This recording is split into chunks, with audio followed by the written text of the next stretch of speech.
The Lewis and Clark Bridge rises 210 feet above the Columbia River, connecting Rainier, Oregon and Longview, Washington. This particular evening, Michelle is driving the kids into town, and as they cross the bridge, something is wrong. Why has everybody stopped? A man is trying to jump. 14-year-old Evan, a wrestler at Rainier High School, jumps out of the car and is strong enough to grab the man and hold on. And we drive over the Lewis and Clark Bridge.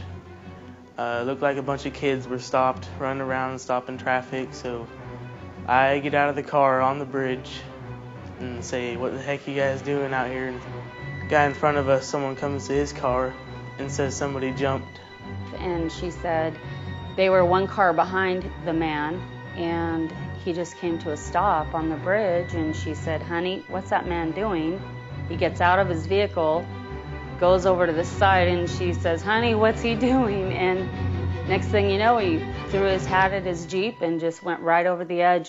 So I look over the bridge to see if someone was in the water, and I look onto the bridge, and there was someone hanging off of it. His legs were dangling off the bridge, and he was hanging on with his hands.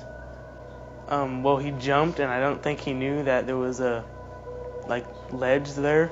So when I leaned over the bridge to about my waist and saw the water, adrenaline was going. So I had to reach to where my waist was over the railing and grab his leg. And it was pretty scary. He was pretty strong and not cooperating and trying to push us away from him. He was cussing at me and telling me to get the F away from him and stuff because he was a big guy and he wanted to jump still. I grabbed onto the top of his pants and just started luring him up. We pulled him up onto the girder to where he was eye level with the railing of the bridge. So then we tied him through the holes of the bridge with a tow rope to where he couldn't get away from us.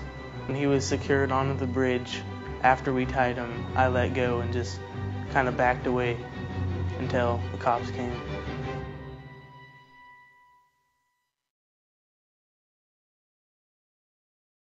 The guy was probably about in his mid-30s. He had really big, scary eyes, and he was pretty creepy looking. He was really mad. And later on, Evan said, "Boy, I just keep thinking about that. He could have pulled me over. He could have just grabbed him and pulled him right over the bridge." And after we got home, I was just kind of laying back, thinking that, just saved a person's life. And it's just what you got to do. If something like that happens and you run into it, you just have to do something,